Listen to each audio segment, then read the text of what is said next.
இடைவேளைக்கு பிறகு மீண்டும் டிஎம்டி கம்பிகள் வழங்கும் கேள்வி நேரம் நிகழ்ச்சிக்கு உங்களை மிகுந்த அன்போடு வரவேற்கின்றேன். நாடு முழுவதும் உற்சாகமாக சுதந்திர தின கொண்டாட்டங்கள் நடைபெற்றுக் கொண்டிருக்கக்கூடிய நிலையில் கேள்வி நேரம் சுதந்திரம் பெற்றதும் பெற வேண்டியதும் குறித்து பேசிக் கொண்டிருக்கிறது. கல்லூரி மாணவிகள் இருக்கிறாங்க. இப்போ நம்ம இங்க வச்சதனுடைய நோக்கமே இரண்டு விஷயங்களுக்காக. இளைய தலைமுறையினுடைய குரல் உலகிற்கு ஒலிக்கணும் அப்படிங்கிறது. ஏன்னா ஒரு ஜென்ரேஷன் கேப் எப்பவுமே இருந்துட்டு இருக்கும் அப்படிம்பாங்க. நான் இடைவெளிக்கு முன்பாக ஒரு கருத்தோடு முடித்தேன். குடும்ப உறவுகளுக்குள் கணவன் மனைவி கூட இன்றைக்கு வாட்ஸ்அப்பில் பேசிக் கொண்டிருக்கக்கூடிய சூழல் தான் நிலவுகிறது அப்படின்னு. ஒரு வேறு விதமான உலகமாக இருக்கிறது அவர்களுடைய உலகம். அவர்களுக்கான சுதந்திரத்தை புரிந்து கொள்வதே பெரிய ஒரு கஷ்டமா இருக்குது. இதெல்லாம் கூட சுதந்திரமா அப்படிங்கிற அளவுக்கு பல நேரங்களில் கேள்வி வைக்கப்படுகிறது. நீங்க பல கல்லூரிகளில் பயணித்தவர், பேராசிரியராக இருந்தவங்க, உங்களுடைய பார்வையில் அவர்களுடைய சுதந்திரத்தை புரிந்து கொண்டிருக்கிறதா முதலில் சமூகம்? நான் ஏற்கனவே மதுரையில் ஒரு கோயட் கல்லூரியில் தான் பேராசிரியராக பணியாற்றி இருக்கிறேன். எனக்கு மாணவர்களோடு நெருக்கமான நட்பு உண்டு. இன்னும் மாணவர்கள் கேள்வி கேட்கிற ஆசிரியரோடு நட்புணர்வு வைக்கிற அளவுக்கு எஜுகேஷன் லெவலில், அதாவது உறவு லெவலில் ஓரளவுக்கு நல்லாவே வந்திருக்கு. நல்லா கிளாஸில் பாடம் நடத்திட்டு இருக்கும்போது கடைசி பெஞ்சில் கண்ணாடி போட்ட பையன் திடீர்னு ஒரு நாள் எந்திரிச்சு என்கிட்ட கேட்டான், உங்களை பார்க்கும்போது எங்கள் அம்மாவை பார்க்குற மாதிரியே இருக்குது அப்படின்னு. உடனே நான் அப்படியாடான்னு சொல்லிட்டு பக்கத்தில் போனேன். அவன் என்னை பார்த்து கண்ணீர் விட்டு ஒரு வார்த்தை சொன்னான், நீங்கள் 60 தாய்க்கு சமானம்னா. எனக்கு ரொம்ப நான் கண்ணீர் விட்டு அழுதுட்டு அவன் பக்கத்தில் போய், எப்படிடா தம்பி 60 தாய்க்கு சமானமா அப்படின் போது அவன் சொல்கிறான், எங்கள் வீட்டிலலாம் ஒரு நேரத்தில் ஒரு பிள்ளை தான் எங்கள் அம்மா தூங்க வைக்கும், நீ 60 பேரை குப்பரங்க படிக்க வச்சிருக்கம்மா அப்படின்னு ஈஸியாக பேசுகிறான். அதாவது பயம் இதெல்லாம் கேட்கலாம் அப்படின்லாம் இல்லை. பிள்ளைங்க கேள்வி கேட்கறதுல அச்சமே படுறது இல்லை. மனசுல படுறத ஆசிரியர்களோடு எளிமையா பகிர்ந்து கொள்ளுகிற காலமாகத்தான் இருக்கு. இன்னொன்று லவ் பண்றது கூட என்கிட்ட கேட்டிருக்கான், அம்மா நான் இப்படி ஒரு, ஏன்னா நான் தமிழ் பேராசிரியர், நான் இப்படி ஒரு லவ் எல்லாம் பண்ணிட்டு இருக்கேன்லாம் சொல்லும்போது நான் சில வழியெல்லாம் சொல்லி கொடுத்துருக்கேன். எது வரையும் லவ் பண்ணலாம், அது நீங்க எல்லாருக்கும் தெரிஞ்ச விஷயம் தான், அதனால ஊடகத்துல சொல்லலாம். ஏன்னா காதல் என்கிறதெல்லாம் அற்புதமான விஷயம். இளைஞர்கள்கிட்ட இன்னைக்கு நான் என்னை பொறுத்த வரையில பர்சனலா நான் காதலிக்க சொல்லுவேன். ஏன் அப்படின்னு சொன்னா, ஒரு 18 வயசுல காதல் வரலன்னா பிள்ளைங்களை கூட்டிட்டு போய் ஹாஸ்பிட்டல்ல செக்அப் பண்ணணும், ஏன் வரல அப்படின்ட்டு. ரெண்டு விஷயம் இல்ல, அவங்க இல்ல நான் சொல்றேன் உளவியலாக இரண்டு விஷயமாக அகம்புறம் என்று பிரித்து வைத்த தமிழ் சமூகம் தான் நம்முடைய தமிழ் சமூகம்.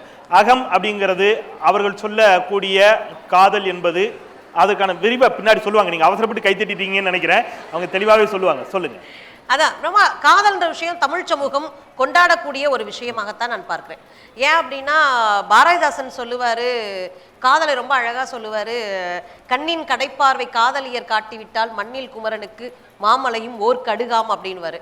லேச கடைக்கண் பார்வை கிடைச்சாலே ஒரு பையன் மிகப்பெரிய அளவுக்கு சாதனை செய்வான் அப்படின்னு சொன்ன சமூகம் சார்ந்தவர்கள் நம்ம.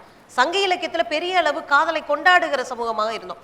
ஏன் காதலை கொண்டாடணும் அப்படின்னு சொல்லியிருக்கோம் அப்படின்னா, வெறும் ஆண் பெண்ணுக்கான நட்பு மட்டும் இல்லை, இது சாதி, சமயம், சமூகம், மொழி எல்லாவற்றையும் கடந்து ஒரு விஷயத்தை தீர்மானிக்க கூடியது என்பதால தான் நம்ம காதலை நம்முடைய தமிழ் சமூகம் முன்வைக்கிறது அப்படின்றத நம்ம மறந்துடக்கூடாது.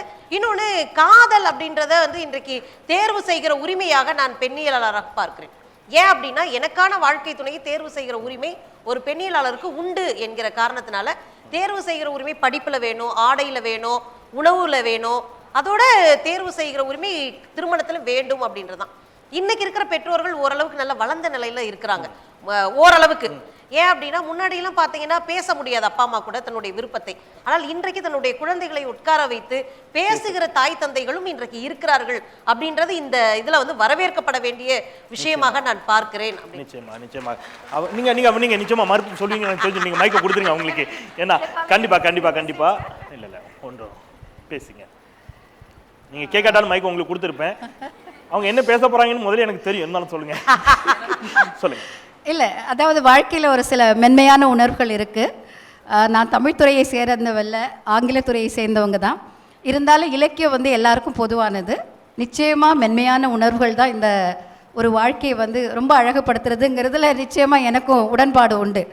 ஆனால் ஒன்று புரிஞ்சுக்கணும், சில விஷயங்கள் பேசுகிறதுக்கு ரொம்ப சுவாரஸ்யமாக இருக்கும், அது ரொம்ப மனசுக்கு அந்த சமயம் இதமாக இருக்கும். ஆனால் அதை கொஞ்சம் அறிவுபூர்வமாகவும் பார்க்கணும். ஒரு கல்லூரியில் இருந்துட்டு ஒரு கல்வியாளராக நம்ம அந்த காலத்தில் இந்த ஒரு மென்மையான உணர்வை நிறைய பேசியிருக்கிறாங்க, அழகான உணர்வை அழகாக ஒரு கவிதை வடிவில் வடிச்சிருக்கிறாங்க, இதையெல்லாம் ரசிங்கன்னு சொல்லலாம். ஆனால் இதை வாழ்க்கையில் வந்து கொஞ்சம் செய்து பாருங்கன்னு சொல்றதுல கொஞ்சம் நிச்சயமாக எல்லா கல்வியாளர்களுமே தயக்கம் காட்டுவார். அதுக்கு காரணம் என்னன்னா, ஒவ்வொரு பெற்றோரும் தன்னுடைய பிள்ளைகளை வந்து ஒரு கல்லூரியில் கொண்டு விடும்போது எத்தனையோ கனவுகள் வச்சுருக்காங்க. அவங்க வந்து எத்தனையோ தியாகங்களை பண்ணி இவங்க நல்லபடியாக ட்ரெஸ் பண்ணணும் அப்படிங்கிறதுக்காக அவங்க 2 தரம் சாப்பிட மாட்டாங்க ஒவ்வொரு நாளும். அவங்க வடிக்கிற கண்ணீர் வந்து குழந்தைங்களுக்கு தெரியாது, ஆனால் ராத்திரி அவங்க வடிப்பாங்க, கண்ணீர் வடிப்பாங்க. ஏன்னா அத்தனை பிரச்சனைகளை வந்து அவங்க வந்து ஃபேஸ் பண்ணி தான் நிறைய குடும்பங்களில் குழந்தைங்களை வந்து கல்லூரிக்கோ பள்ளிக்கோ அனுப்புகிறாங்க. அந்த மாதிரி ஒரு சமயத்தில் சுதந்திரம் பேசும்போது நம்முடைய பொறுப்புகளையும் பார்க்கணும். இன்றைய காலகட்டத்தில் நீங்கள் கல்லூரிக்கு வரும்போது உங்களுடைய ஒரே ஒரு பொறுப்பு, நீங்கள் எந்த கல்வியை பெறணும்னு இங்கே வர்றீங்களோ அந்த கல்வியை பெறுவதில் உங்களுடைய முழு நாட்டமும் இருக்க வேண்டும்.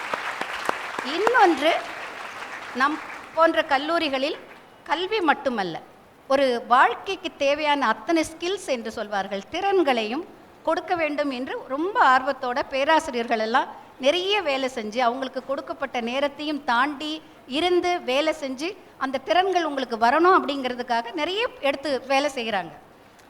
அதோடைய பலன் வந்து நீங்கள் அடைஞ்சிங்கன்னா உங்களுடைய வாழ்க்கையில் வந்து ஒரு காலகட்டத்தில் முதல்ல வந்து உங்கள் காலில் நீங்கள் நிற்கிற அளவுக்கு ஒரு சுதந்திரம் பெறணும். பொருளாதார ரீதியில் நீங்கள் வந்து உங்களை பார்த்துக்க முடியும், உங்களுடைய குடும்பத்தை பார்த்துக்க முடியுங்கிற ஒரு நிலையை அடையணும். அதுக்கப்புறம் தேர்வு பண்ணுற சுதந்திரம் இருக்கா, நமக்கு வேணுமா வேண்டுமா அப்படிங்கிறது அது உங்களுடைய தனிப்பட்ட கருத்து, குடும்ப சூழ்நிலையை பொறுத்தது. எல்லோருக்கும் பொதுவான ஒரு கருத்தை வைக்க முடியாது. தேர்வு செய்கின்ற ஒரு சூழ்நிலையில் நாம் இருக்கின்றோமா, அதை நடத்தி போகின்ற அளவிற்கு நமக்கு மன தைரியம் இருக்கிறதா, முடிவு செய்வது ஈஸி.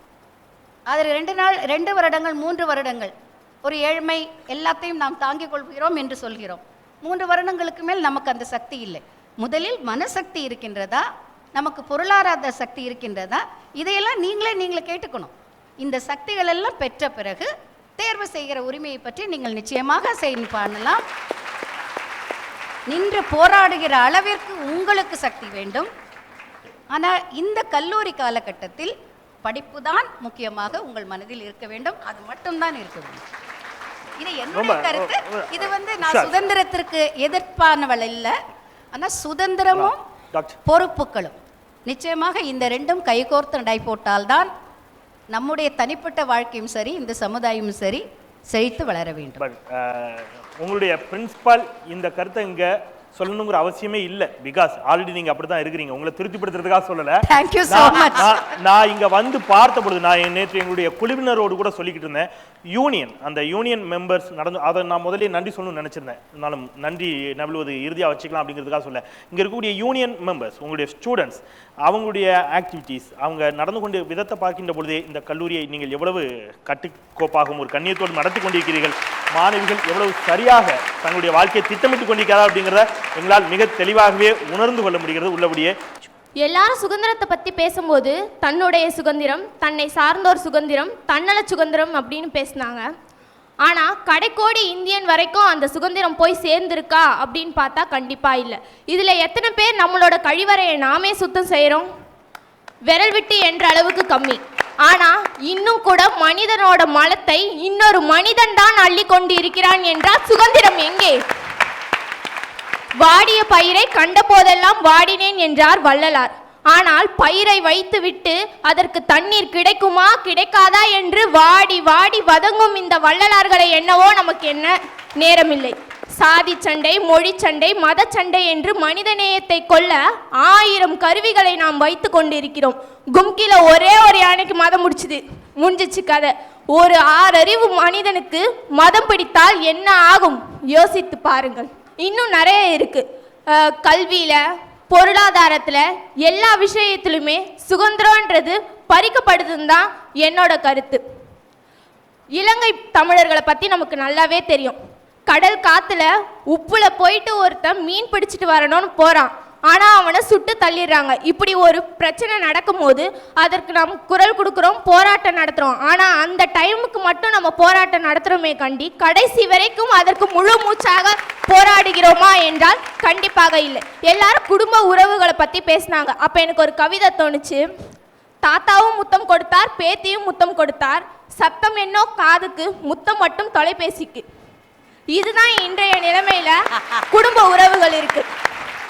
பெண் கல்வியை பார்த்தீங்கன்னா எல்லாருமே சொல்றோம், பெண்கள் கல்வி அடைந்து விட்டார்கள், முன்னேறி விட்டார்கள், தங்களுக்கென தன்னுடைய உரிமையை கேட்க ஆரம்பித்து விட்டார்கள் என்று.